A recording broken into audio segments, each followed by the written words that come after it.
Okay, we're ready to begin the Parks and Recreation Committee. Those committee members are Connor, Lombardo, Davis, Hannah, and Boyes. We do have all committee members present whenever you're ready, Madam Chair. Thank you so much. May I have a motion to approve the minutes from our previous meeting? Motion to approve. Second. All in favor? Aye. Thank you. We have one piece. We have nothing on the old docket. We have one piece coming before us, and that's a resolution congratulating city employee Melvin Blake for his selection as the recipient of the 2026 NFHS Ohio Service Award in recognition of his outstanding contributions to interscholastic athletics and declaring an emergency. And I'm going to defer to Mr. Lash, please.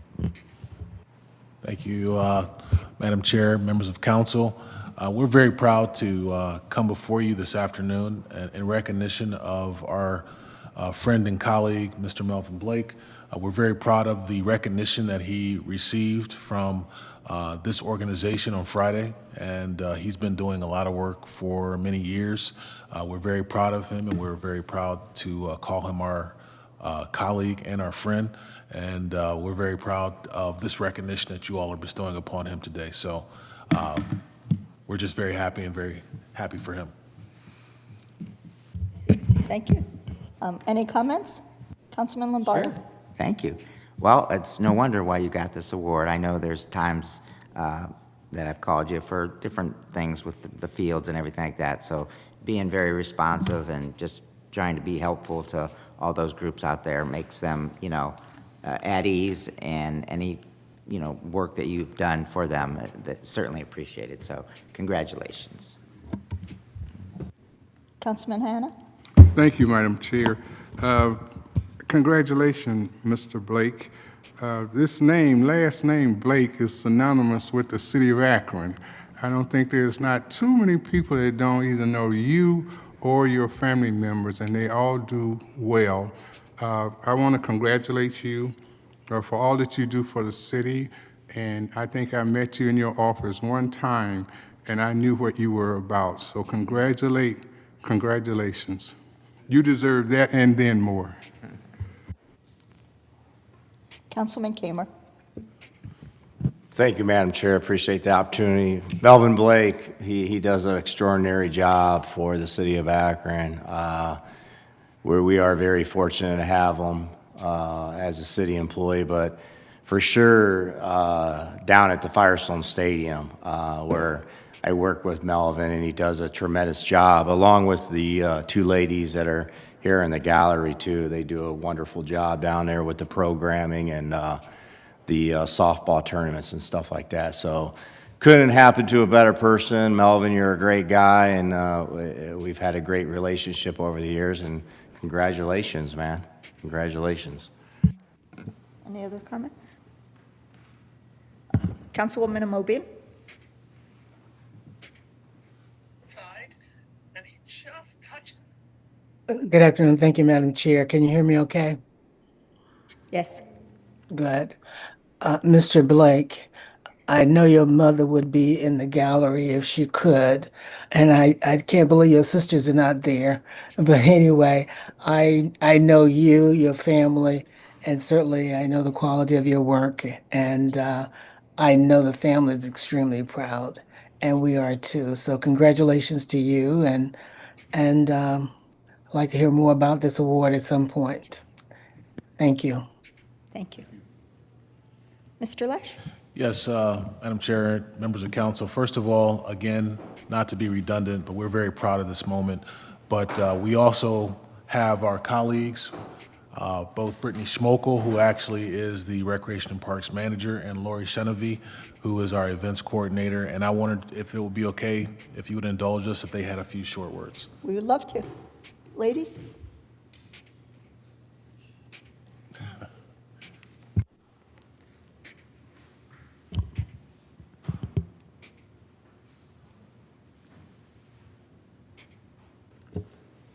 Thank you for the opportunity. Melvin, we've been with you for a long time. We've seen all the work that you've put into what you do, and I would like to say congratulations, and just don't forget your backup singers over here. Thanks for all you do. You do a great job, and a lot of people benefit from what you do. Thank you. Also would like to give our Service Director, Chris Luddle, an opportunity. Mr. Little. Thank you, Madam Chair, members of committee. Yes, Melvin has done such a fine job down there. And we were just talking before, this is the 18th year that we're going to be hosting these championships. And when we first got it here in Akron, the city that lost it was not happy. But what a facility we have here in Akron, and what Melvin has done in the last so many years, they have grown this tournament. We used to start on Thursday morning, and we were finished Saturday night, barring any rain. But when this council and this administration decided to put turf on those fields, it just ramped everything up. And if you've seen all the high schools championships, they have now expanded to 7 divisions. So we start on Wednesday, and we don't finish up till Saturday.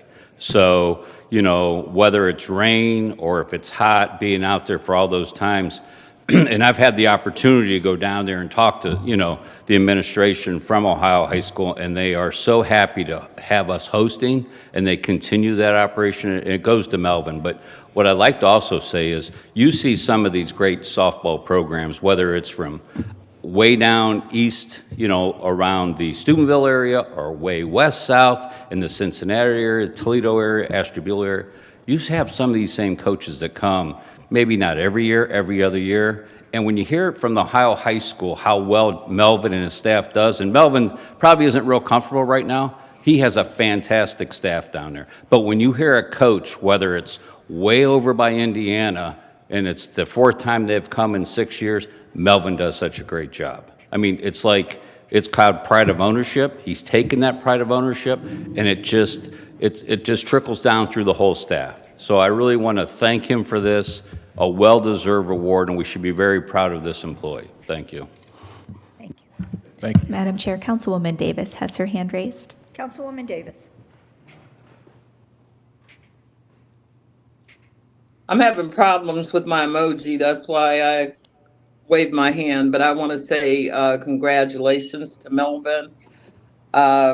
Great guy, and this just reflects who Melvin is overall and all the work that he does and for our young people. And he's impacted their lives, I'm sure, along the way. So, Melvin, thank you. Your service, leadership, and commitment to our community does not go unnoticed, okay? Thank you. Thank you. So, Madam Chair, in closing, this is a very important moment for our department, for one of our longstanding colleagues and employees.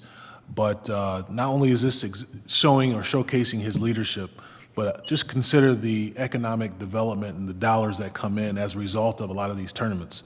So this really is beneficial for our city, and having somebody like Melvin in that position leading this is vitally important. So I just wanted to emphasize that, and we're very proud of him. We are. Madam Chair, Councilman Lombardo. I think Officer Ford wants to say something. When I was a freshman in high school. Excuse me, can I have you come to a microphone so that those online can hear you? Thank you. Okay. When I was a freshman in high school, Melvin was a senior then. And we used to all go play ball at the community center. And nobody never wanted to pick me on the team but Melvin. I've been a mentor of Melvin's since day one. Melvin is an excellent individual. He's always a stand-up citizen. He's always done what's right. Congratulations, and I still love you. You're welcome. Anything else? Mr. Blake, would you like to say a few words?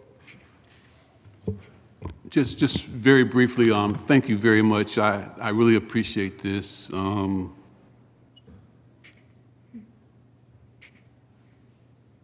lot of people do a lot of work down there, and we get to see a lot of young ladies come down there, and when they walk into the stadium, they look around and they can't believe what they're seeing. And we were able to bring back the MAC tournament, the GMAC tournament. And just this last weekend, I drove back from Dayton on Friday night, and we had a tournament down there with teams from from Pennsylvania and from Ohio who played. So we're making a big impact down there, positive impact for these young ladies. And I'm just so proud that what the city has done and allowed us to do down there at the stadium. So thank you very much, Mr. Ludlow, Mr. Lash, Brittany, and all of you council. I appreciate this recognition. Thank you. Thank you, congratulations. May I have a motion for suspension of the rules? I'll make that motion. There's a second. Second. All in favor? Aye. We'll do this tonight. Aye. With that, we're adjourned.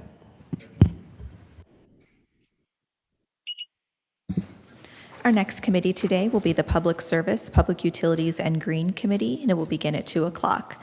Those committee members are Kamer, McKittrick, Wilson, Bolden, and Lombardo. Again, that's the Public Service, Public Utilities, and Green Committee, and it will begin at 2 o'clock. Thank you.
Okay, our next committee of the day is the Public Service, Public Utilities, and Green Committee.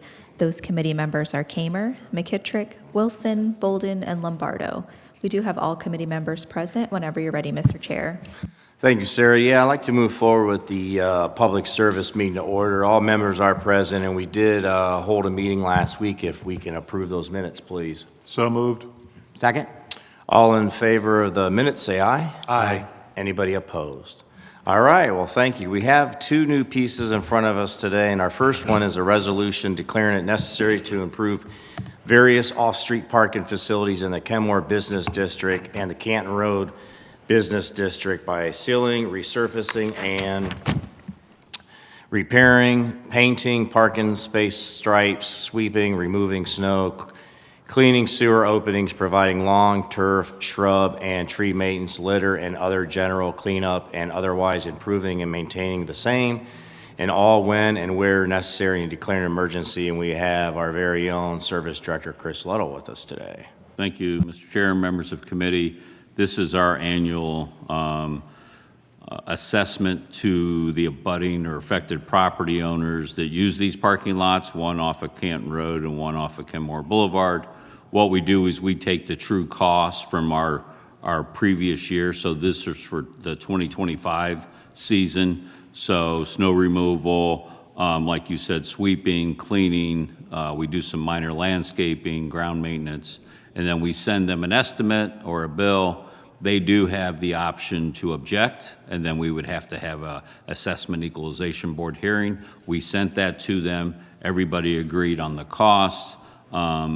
I could say this, it's not like our other assessments where it's a certain rate. It's our true cost of the services we provide. So 2025, it was about $4,000 total for both. So it wasn't changed much. Now this year coming up, there was a lot more snow removal. So next year at this time, this may go up a little bit, but they know the services that we provided for those parking lots. So with that, I'll take any questions. Thank you, Mr. Luddle. Appreciate that. Committee members, any questions? I have Councilman McKittrick. Mr. Luddle, I just, if you could pass this along during snow removal on Canton Road, those businesses there. When we have normal snowfall, no problem. This year we had that heavy snowfall, and a few years back where we had those two back-to-back heavy snowfall.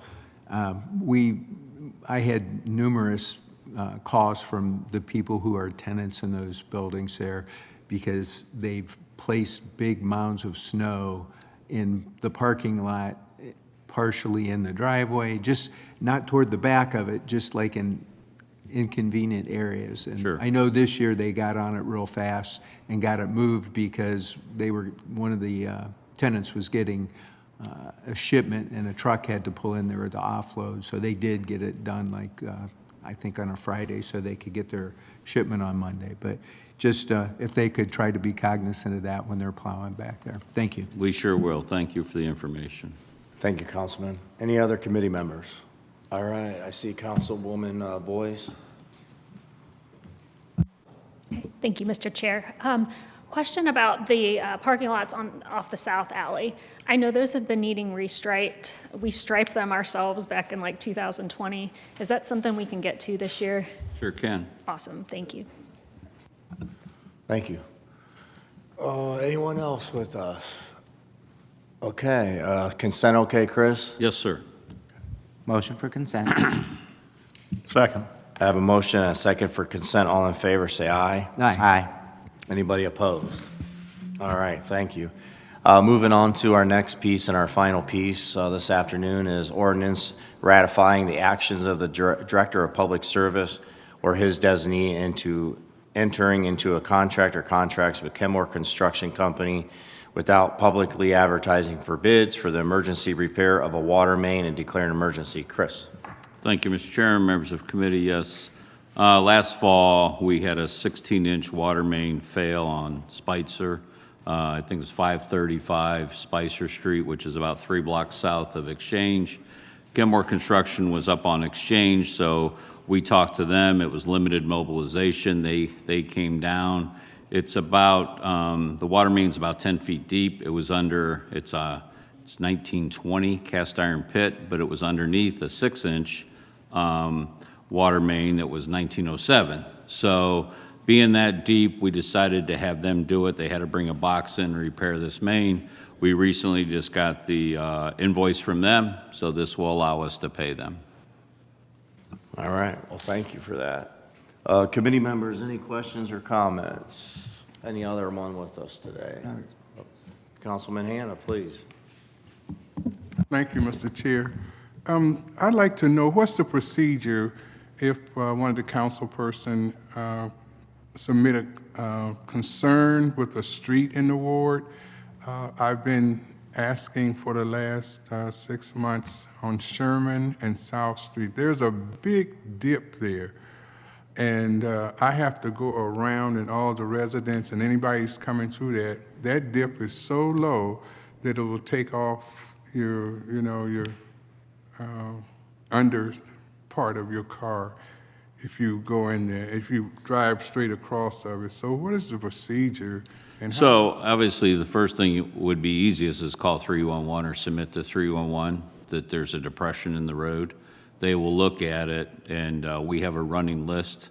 I could tell you this year alone, we've had over 100 and I think 180 water main breaks. So a lot of people think that's a depression, but when we fix these water main breaks in the winter and the ground is frozen or it's soaking wet, and we try to bring premix up, we do get depression in the road. This may be it, maybe not, but 301 would be your first avenue, and then you could always send it to Public Works, whether it's John Malish or Anthony Dowley. They will take care of this, and if it is a water main break, they will shoot it over to that department that has a crew that goes around during the winter and what we call bring up that permit. So we call it a permit excavation, and they'll bring it up. So the asphalt plants are getting ready to open, and our crews in highway maintenance will fix all these. So they're prioritizing the worst first, and once they get that hot asphalt, you're going to see these all these breaks start to get what we call restored. Okay, so we call restoration on these, but in the winter we don't have that hot asphalt. We use what we call a premix, and it basically has got a lot of oil in it and helps us get through the winter. But this has been a freeze-thaw, tough winter, a lot of snow, so it's been extraordinary. It's been challenging at best, but you're going to see those start to get fixed. I'll turn this one in. We'll run it down. Is it just a depression, or is it actually a permit from either an excavation, whether it's water or sewer? You're welcome. Thanks, Councilman. Anyone else with us? Okay. Consent okay? Yep.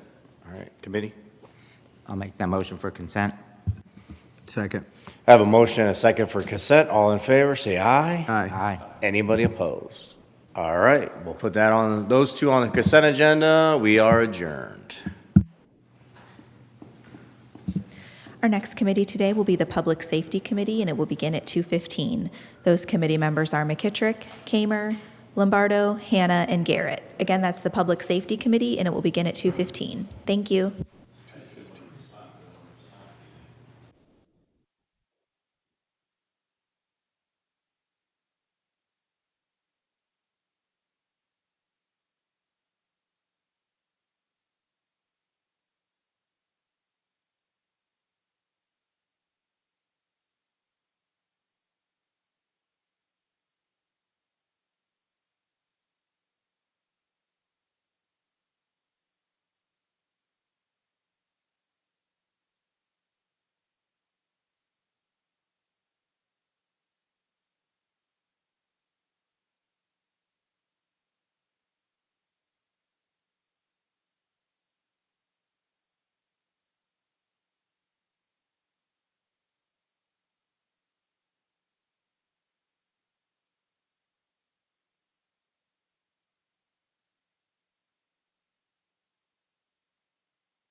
Okay, it's 2:15, and our next committee meeting of the day is the Public Safety Committee.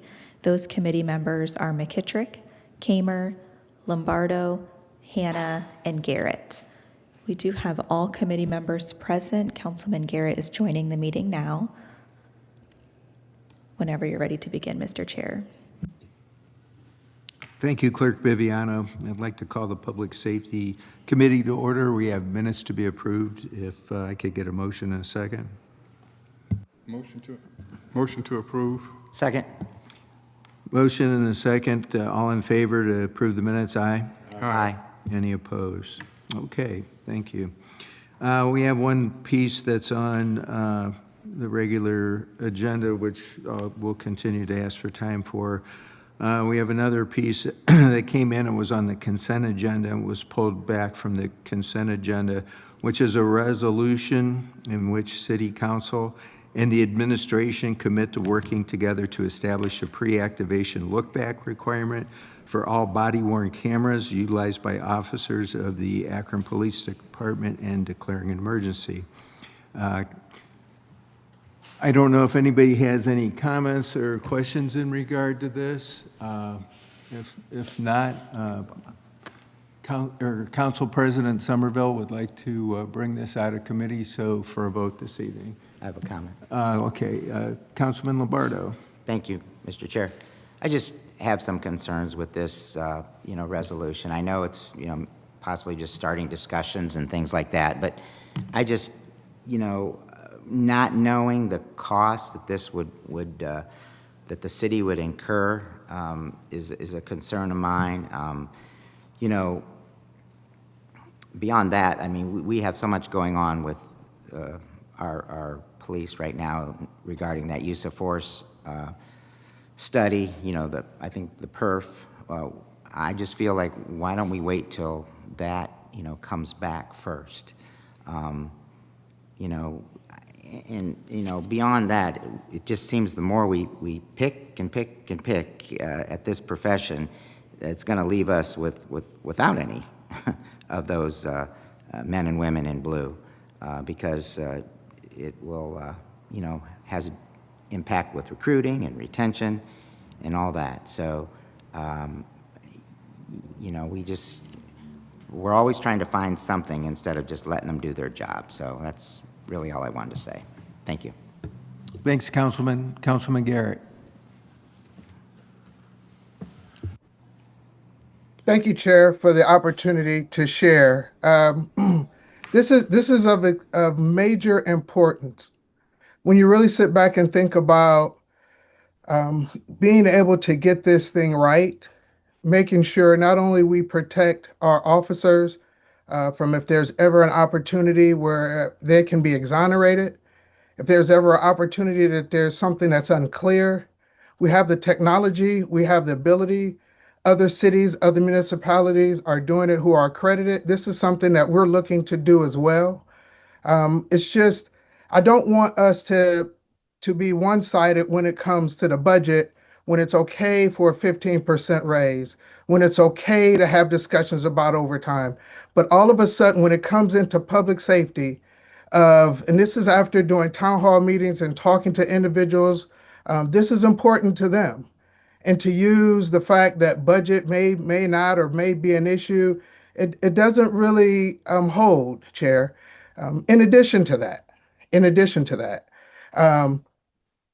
there's people who's lost their lives that we would have been able to really clear and answer a lot of questions, whether it's the Jasmine Tucker situation, a little bit more time, the mindset, the intent, all of that, the opportunities for possible additional training. Did they de-escalate? Was there a space in there that we could have gotten this right as a city? So I think it's important that we bring this out. I think it's important that we bring it for a vote. I know a lot of people in the community are looking for us to bring about that change. When all of us ran for election back at the beginning, our community talked about nearly 70% of them wanted some type of police reform. And I don't think it's necessary that we continue to hold this out. This is a very important issue. Why wait? Why wait? We can do this now. We can let the community know that, hey, we hear them And it's not a situation where we're attacking our police officers. I really would appreciate if folks would stop trying to make that narrative. It's only about making us better. That's all it is. And when you create that narrative, you create an environment where it's not really conducive for our community. So know that this is not against anyone. This is pro making us better. It's for accountability. It's for exoneration. This is what this is for. I appreciate your time today, Chair. Thanks, Councilman. Councilwoman Amobian. Thank you, Mr. Chair. Can you hear me okay? Yes. Thank you. I certainly concur with what I heard from Councilman Garrett. Here's what after hearing about this, because I didn't know about it before it was brought forth, it's if we look at everything we do in a negative light, then we're going to only see it that way. What I heard from the independent auditor the other day when he did his report, over 97% of the cases that he has reviewed, he is in agreement with what the officers did. 97%. I mean, that says a lot, that he believes what they are doing, what they did in those cases was the right thing to do. And to hear that this could also be a positive for the officers. You know, when people are accusing the officers of something that may not be accurate, this look back could make the difference. I don't know, as you indicated, how much it's going to cost us, but I also heard from our safety director, I think that's what Mr. Morgan is called, that as some of these video storage tapes and things are deleted because they are not necessary to keep, like the traffic situations. But as some things fall off, we will have more space. So I'm not sure how much it's going to cost for us to add the additional space that's needed for storage. But I think this is positive not only for the officers, but it's positive for our citizens. So I see nothing wrong with this. And I think if we start looking at these things as more positive than negative, because it exonerates the officers in many cases. But when I heard from the auditor, the independent auditor in his report, when he said 97% of the cases he's reviewed, he concurs with what the officers did. So it's that 3% that he's concerned about and making some recommendations for improvement. So with that, I certainly agree that we should do this. Thank you, Mr. Chair. Thank you, Councilwoman. Any other comments or questions from any committee or council members? Okay. Can we get a motion to bring this forward out of committee before council tonight? I'll make that motion. Is there a second? Second. Do we have a roll call, Clerk Viviano? McKittrick, Aye. Kamer, Aye. Lombardo, Nay. Hannah, Aye. and Garrett. Aye. The motion passes 4-1. Okay. And just for note, that was the third reading, did not require suspension of the rules. There's nothing further to come before public safety, and we will be adjourned. Thank you. Our next committee meeting today will be the Budget and Finance Committee, and it will begin at 3 o'clock. Those committee members are Lombardo, Amobian, Fusco, Boyes, and Bolden. Again, that's the Budget and Finance Committee, and it will begin at 3 o'clock. Thank you.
It's 3 o'clock, and our final committee meeting of the day is the Budget and Finance Committee.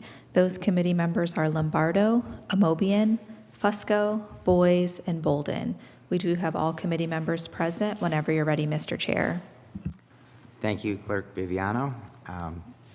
Welcome to the Budget and Finance meeting. We have meeting minutes to approve from last time we were together. Motion. Second. Motion and second. All in favor? Aye. Any opposed? Very good. Okay, we were in, as far as the agenda goes, we don't have anything new, but on the old agenda, we have our operating budget that we just concluded, 3 days of hearings, and just wanted to get together, and of course, we have our Finance Director, Steve Fricker, and Deputy Finance Director, Mike Wheeler here. Just want to kind of open up the floor to some questions or discussions regarding some operating budget facts and figures. So if anybody would like to, if anybody has a question initially, I would bow to them first. Councilman Fusco, sure. Thanks. Just a couple here. And some of them you may have, during our hearings and everything, it's quite a bit that we've been dealing with here. First question is there a plan in terms of informing council of the cuts and what the impacts are going to be on service? Because we've been talking about that quite extensively, and I don't remember hearing exactly what that is. So in terms of cuts, I think we've defined the positions, and certainly there are supplier type expenses and interfund expenses too that have also been reduced. I guess I would say that the reductions we've made on the staffing side, we do not anticipate cuts to service, and we will be monitoring that throughout the year to, if we are finding that there are cuts to service that, need address, that we will certainly look to do that. And we'll certainly keep council in the loop. But the cuts that we have made, I know we've talked a lot about, like, on the safety force side. Exactly, you're right. I think the chief has a plan, just through the deployment of staffing to try to do it in such a way that there are not drops in service levels. I think it'd be helpful if we could consider, just especially from your side, obviously, and that would be, and especially through attrition, because we've identified 35 people, I guess, through attrition in all likeliness we're not going to return. That was in our executive summary, and just thinking ahead that, if those 35 positions are going to have an impact on the service level, then we should be able to, we should know that. And I'm thinking, they simply have that. I believe HR is, I know there's a different term, but they have that monthly newsletter that goes out, and maybe something through that. That could be one forum in which we could be informed, and everybody in the public could be, well, does that go to everybody? I don't know if it does or not. I think that is internal, but. Okay, yeah. But I'm just trying to figure out a way for a communication thing that would be set in stone. It's like, okay, this is what we're going to do. We're going to experience some of this bumpy times, the combo units and this and that. Public safety side, we only have, if we're not going to bring back animal warden, which is going to be a question for later. But, things like that. So I just think that would be helpful for council and for the public as well. And maybe even the civil service might be a better way to look at that from them, but that's you guys in further discussion probably. Now my next question is what I see here, and I don't know, I'm just curious more than anything, and if our friend Mr. Julian would be up here, but I saw in the executive summary as well that that we're gonna raise funds through form-based zoning, and that's how we're gonna increase our income level. I'm curious what that looks like and how that's going to happen, because we don't really have it set all over the city. And just I think, areas. And maybe Mr. Julian could address that better, but I just, I think the idea behind that is just long-term in terms of, the development that the changes in the zoning code would foster, would bring, additional development within the city and. Yeah. We've been, or at least I have, been talking about a plan on how to go about that exactly, that might be a little more inclusive in terms of neighborhoods and a strategy around that whole thing. That's why I brought the question up. That's all it is. And also, have you forwarded to us, and maybe I haven't seen it, but the ARPA spending per ward? Like how much exactly? Yes, so we haven't provided it exactly, but what we did provide was that summary of every project and how it impacted every ward. So on that summary, it is a clear, concise by project of where the dollars went. Okay, but is it on a per ward basis? Did we see that per ward or not? I'm just curious about the spending per ward. I believe that in one of the The one presentations heat maps. from late last year, I think there was And we have a lot of data Yeah. surrounding like the location of. But dollar amounts is Yeah. what I'm mining for, is dollar amounts. One other thing also that I do have that I could post out on, the council site is the medical debt relief. We do have I don't know if it's ward-based, but it is zip code-based. So we do have a zip Good. code-based That's cool. That would be great mapping to of know. where those dollars, where the debt was retired. Yeah. And I applaud the efforts on that, obviously. I think everyone here does. Keep in mind that when we go to provide by ward, it will not be holistic because of some of the dollars being used for continuing government operations with the salary. I understand that. And I also understand that, some of the nonprofit groups, it's hard to track that. I get that. But there's probably situations where we can track it. And that's what I'm looking for, as long as it's outlined in terms of this is the housing and blah, blah, blah, and blah, blah, blah. Access got $1 million for. Yes. And I don't know what that was for. It doesn't really explain it.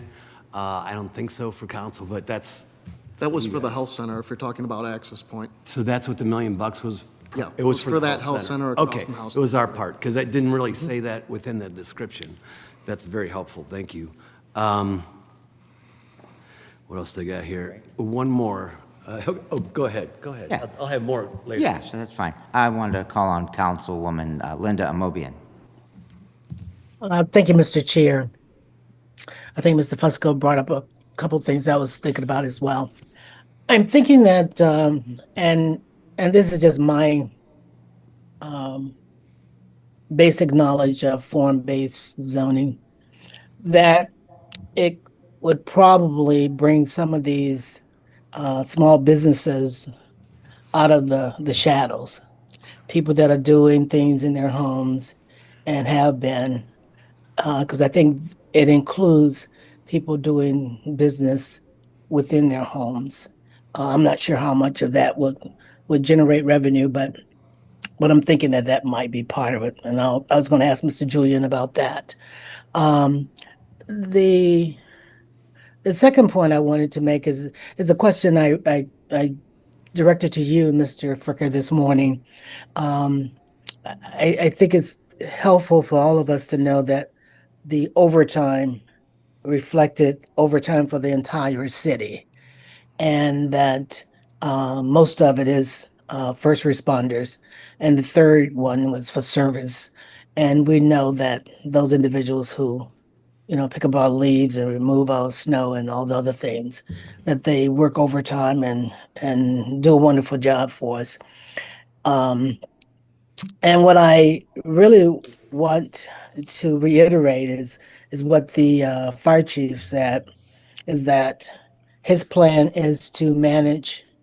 I'm not sure what my computer is doing. It keeps jumping around on me. His plan is to manage and monitor the overtime and try to deploy staff during those peak hours. And again, I don't know how you staff a police fire department, but I certainly want them to have the freedom to do what they think is necessary. It would be helpful, and I was going to suggest that we ask them to do this, if they could give us at least a quarterly report as to how things are kind of progressing in those areas. I think monthly may be too frequent, but I'm sure they're going to be doing something monthly to keep track of this. But if they could just let council know on a quarterly basis how they're doing in terms of managing the overtime. Because as you indicated to us last week, Mr. Fricker, that without the CARES dollars and the ARPA dollars, we wouldn't have been able to do any of this. And I applaud the administration for making these funds available to our staff so that they could benefit from some of it. And I guess if we had the funds, we would pay them more and better, but we just don't have the resources. But I would like to see what the chief of police and chief of fire will be able to accomplish over the next next year as they monitor this. And the third thing is the oversight board. I want us to be clear on what they're recommending or asking for. Did we finalize that one request that Mr. Fennell asked for, Mr. Fricker? So which request? So I guess I would describe that there's the budget before council currently, has most of what was included in the budget that Mr. Fennell presented in his presentation. And keep in mind that the budget before you was based on a meeting with Mr. Fennell and Mr. Boyd and Mr. Costa that we had back in December. The differences between those budgets are the stipend for the board members in the budget before council is still at $100. The cost of the software is included, just as it was last year, in the finance budget. So there's $100,000 for that software in the finance budget, not in the Citizens Police Oversight Board budget. There's also a little bit of legal expense in the law director's budget. Again, that's similar to what we did last year. The only thing I recall, if I'm recalling this correctly, he talked about wanting the flexibility of bringing in some specialized, talented individuals to help with reviewing videos or analyzing something of that nature. So Do I you bel- recall that part? So those are, when we had the call with the board back in December, I agreed to include those in the budget as a request at the time. And, the administration kind of said, we will put these in as your request and they will be submitted as part of the budget to council. Okay, so they're already in the budget. I don't know that they're the same amounts that the board had on theirs, but there is $60,000 in there for that. Okay. Thank you very much. Thank you, Mr. Chair. I think the board's was slightly more than that. That's what. Okay. I We just- thought we already had somebody to investigate everything that we're keeping to bring in. We're always trying to bring in more and more people for this group. So, I think I believe that what he's, and it's only when they need it, when they need the help to help them understand something that they are running across. I don't think it's a permanent staff but it's bringing in talent when they need it. I just want to know, it sounds like it may already be in the budget.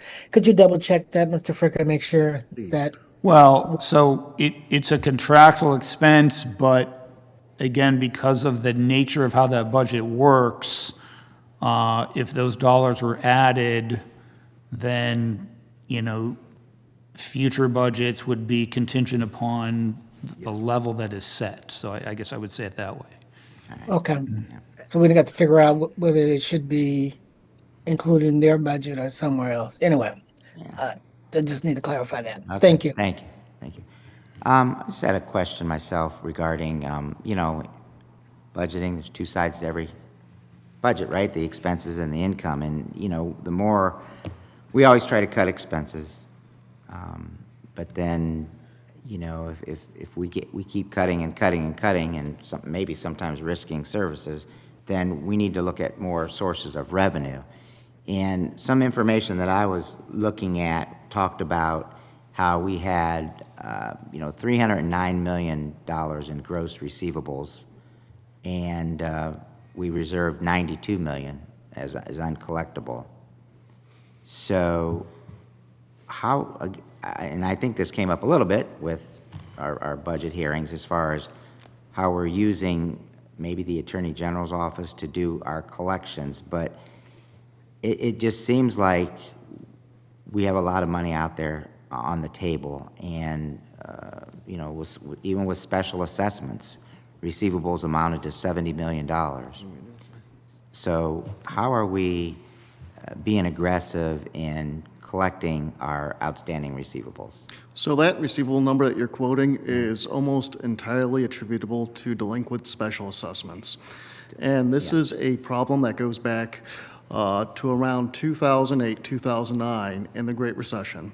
And at that time, as we as a city, this is before I even worked for the city, as they were assessing things, property owners became delinquent and basically abandoned properties.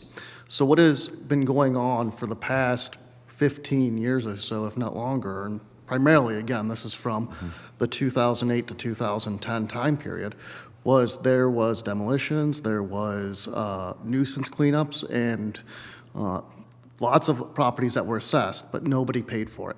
So how that process works, it's like any other assessment. The city goes to certify it with the county. Once we certify it with the county and it's assessed on the property as a property tax, it cannot be removed unless it's cleared primarily by somebody paying the delinquent taxes or the land bank process in clearing it. So we don't really have a mechanism to remove those assessments, nor can we can't use a collection agency to find them, because truly the collection agency in this case is the County of Summit. Okay, yeah, so let's take a case of a demolition. Yes. That the landowner is responsible for. Yes. And of course, the reason why we're demolishing the house is because they're delinquent and they just walked away. So we demolish that assessment, we try to get collection, but if not, it goes to the county. Correct. Right? And then from there, you're saying that it's up to the county to do the collection, or you can't just remove it? It is up to the county, and primarily they have to remove it. Either, Do we write it off when we give it to the county? We put it as an unallowable. We cannot write it off. Keep in mind, when that assessment is sitting there as, unpaid, so is the property tax on that property too. So they're not paying either. Right. The assessment. So it's, it's a kind of a dual obligation for the property owner. Yeah, it's both, okay. And so what has been happening in this time period is a lot of those parcels that are out there that are vacant or abandoned, not only do we have the initial assessment, but we have years of penalty and interest that have been accruing as well. Annually, we receive about $2 million of the delinquencies, but that doesn't cover what's actually being reported to us from the county as outstanding. Mm-hmm. So is there any way to just be more, if we can, aggressive with some of those collections? Is it maybe a staff person, an additional staff person to go after that? So it's not necessarily for us to, figure out if we can fund an additional staff person. That would be more of a question for the county as to how they process these delinquencies. We are looking at Because when they're ways- successful, correct, the money would come. Yes, back and up. they do have administrative fees that we pay. I believe it's 3% upon the collection. But ultimately, once it's assessed, that is out of our hands. And we do collaborate with them internally on to how to look at it, but that's ongoing discussions. Okay. Councilwoman Tina Boyce. Not to belabor this, but the assessments are still assessments. They don't become part of the property taxes legally, do they? They're not part of the property tax, but they're on the tax bill. They're on the tax, yeah, so they're collected along, so when any of us pay our property tax, we're paying a single bill that covers the tax and the assessment. Understood. It's always been my understanding that the land bank clears the property taxes, not every, just putting it out there. If they're clearing the property taxes and assessments still exist, is there a way to work with them? My understanding is when a parcel goes to the land bank, they do clear out whatever is on the rolls. So if there's assessments or if there's property taxes, they do work to clear them across the board. Okay, thank you. Back to Councilman Fusco. Thanks. A couple more quick ones for y'all. The Department of Neighborhood Assistance, you talked about the technology piece that I guess we're going to obtain. Just curious what the cost is going to be. Has it been mapped out in terms of, developing what the beginnings of ROI? Is there a timeline on this? Can you be more specific as to what you're talking about? I'm being specific as how much is it going to cost? When it? No, I mean, do we have what budgeted project? funds? I'm not sure what project you're talking about. Here, I know, he's talking about housing, he's talking about. Yeah, you talked about getting software. Oh, for the Department of Neighborhood Assistance. So we have $232,000 in the general fund housing budget this year, and that is covering the implementation of putting housing on the CityWorks work order system that's used by many of the other city departments. Perfect. That's what I was looking for. Exactly it. So when is the estimated time for them to go live? That I don't know. I would, whether it's later this year or if it will get into next year, I do not know the answer. Gotcha. And council's going to probably, or do we already have access to that? That's a ward question, I guess. But do we already have that? We already have that, don't we? I think they're talking about doing so like that you could run queries on the, the work orders that are out in CityWorks, yes. Okay, cool. That's perfect then. The other question is the wardens. Where are we at on how many wardens do we have, animal wardens do we have in our city? We have,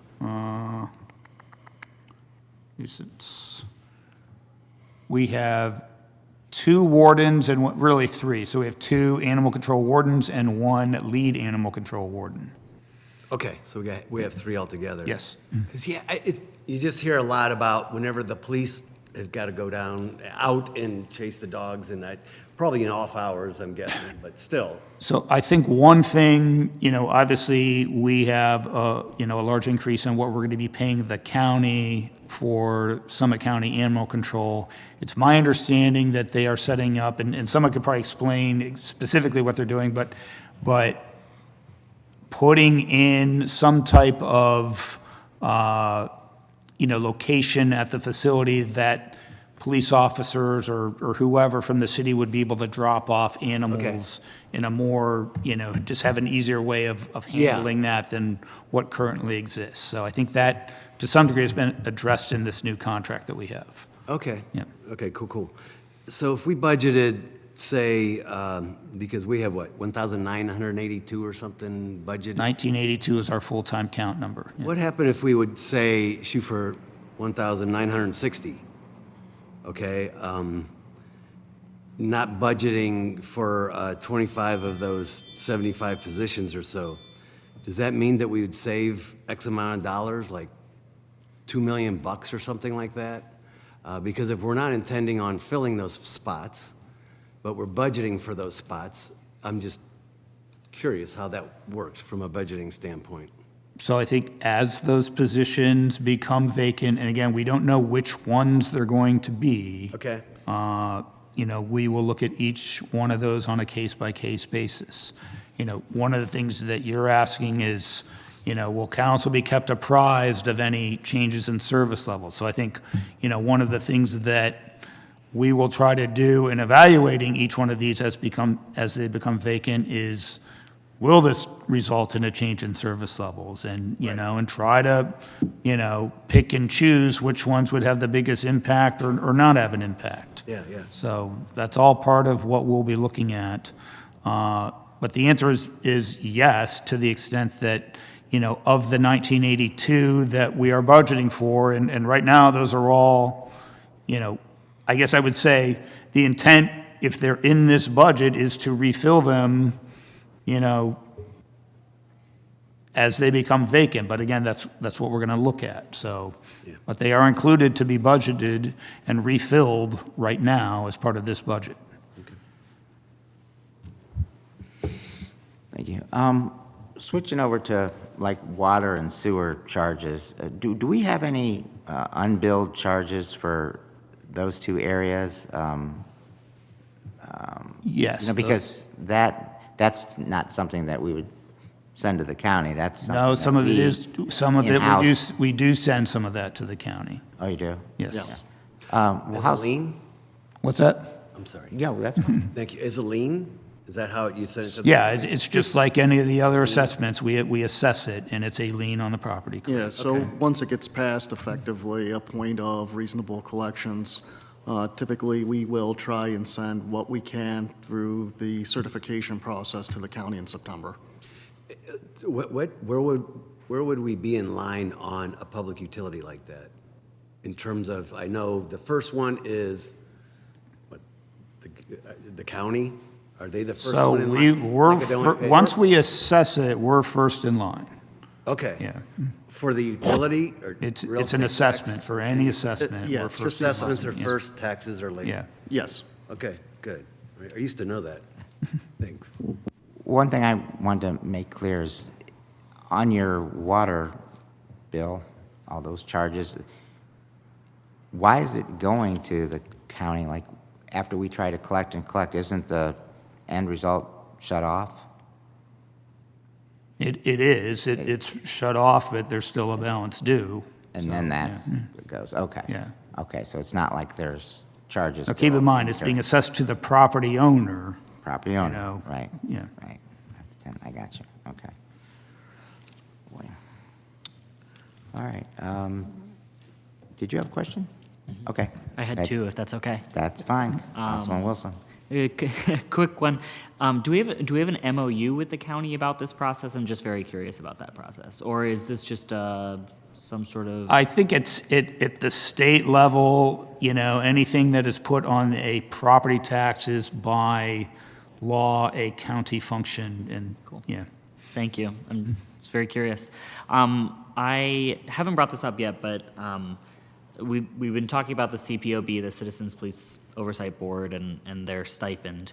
But I also wanted to point out the Akron Civil Rights Commission has asked for a number of years. Maybe it hasn't gone up to your office yet, but they've been really trying to get some increases slowly but surely over the last 5 or so years. I know they got cell phones and laptops, or they're in the process of getting those. But the recent chair just stepped down very recently, and she did have a formal proposal, I think, drafted, and I think the law department was in discussion about it before she left. So I just want to point that out. That commission does a lot of work, and if you guys see their rap sheet every single month for their meetings, it has exponentially expanded, and they're doing a lot of really hard investigatory work, and their decisions are legally binding and are getting money back and jobs and resources back to citizens. So it's something that we should look into. So just a statement. Okay. My question, though, is around, we've been talking about ROI of different positions, which I think that's a very interesting way to look at positions. I brought up the housing inspector work. Is it possible to be able to get an ROI figure per housing code inspector to understand, the breakdown of how much an inspector might bring in in fines or other dollar amount? I mean, certainly we could do that. We could look at what the fines are.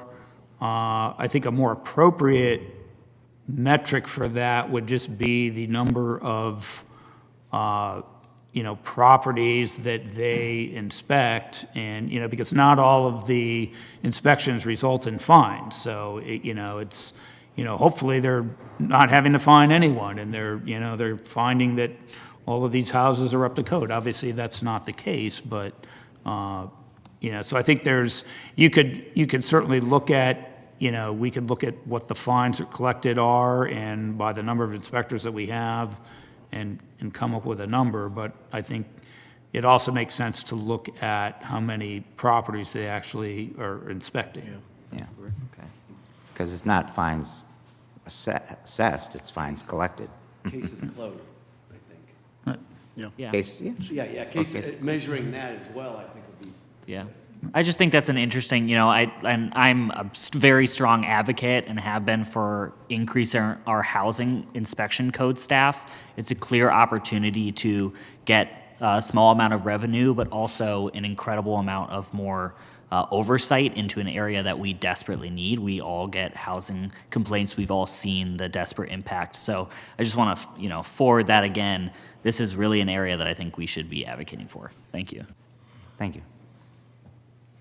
Councilman Brad McKittrick. Thanks, Mr. Chair. Just playing off of what Council Representative Wilson was saying, going back to looking at the positions that would be lost through attrition, seeing if there's an impact, I think losing any of those inspectors and not gaining would have a very negative impact. Understood. Yes, thank you.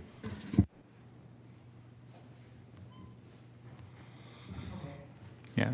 One thing I would like to point out along those lines is that is part of the inspiration behind merging together the housing and the nuisance division such that we have code compliance inspectors that, really could do either, which should provide some additional bandwidth, really for both areas, housing and nuisance. Very good. Oh, yeah, sure. Question on that. So everything will fall under housing? No, my understanding is what they're going to do is create, so right now we have a nuisance division and a housing division. Right. Sometime this year, we will have a new division that replaces both of those called the Code Compliance Division. Okay, now that will, I don't know who's taken over. It used to be Greg Kalale handled code compliance, basic, or nuisance. He handled nuisance, right. And then Dwayne Greger was housing. Correct. Will there only be one director? Have they replaced Greg? There will be one, and we're doing this without adding positions, but there will be one position that oversees the entire code compliance division, and then within each area, so there will be sort of spheres within that. There will be an administrator that oversees nuisance and one that oversees. Right. Okay. Yeah. Thank you. I just kind of figured how that was going to work when you put them together. So. Right. Okay, I think we'll still continue with some discussions, and I just wanted to get a motion out there for continued time. One thing I do want to mention is that we have posted some additional documents out in the shared directory. So all of the questions that Mr. Dyer submitted, it's actually in two documents, because there was one section that dealt with the all the numbers, so the page that we're working on, and then one that dealt with the executive overview. So each of those has a document with the answers to all those line item type questions outlined. I also posted it was requested that the bond rating report that we talked about last week, that is also out in that directory. And we're also working on additional documents from, all the questions that were submitted last week. So some of those will have specific documents referencing them. All right, thank you for your hard work. Yep. One last one. Sure. Councilman Last one, I Fussell. promise. Last one of my career in Budget and Finance Committee. Until next week. Is it possible that we could get, and I know it'd be more work, and I hate asking for more work out of our fire department, but we get a pretty robust dashboard from our police department in terms of what they're doing and, you know, all the stuff. They're giving us a lot of data, historical data, and I'm kind of looking at you, Darren, but and obviously this couldn't happen overnight, but maybe now's the time to try to think about a dashboard for fire in terms of, you know, calls and this and that and historic data. So I will check with the chief to see what he has available. I know he does have some information. Okay. You know, I don't know if it's the exact same format that police has, but. Yeah, but it's something I think timely with this budget and everything, this budget that we have and the challenges ahead of us, that's probably something we could use. Thanks. As long as it doesn't cause overtime, right? No. Okay. Very good. Well, again, thank you for your hard work and diligence in answering our questions, and we'll take a motion for time this week. Can I get a motion for time? So moved. Second. Motion is second. All in favor? Aye. Any opposed? Very good. We'll continue next week, but for now, this meeting is adjourned.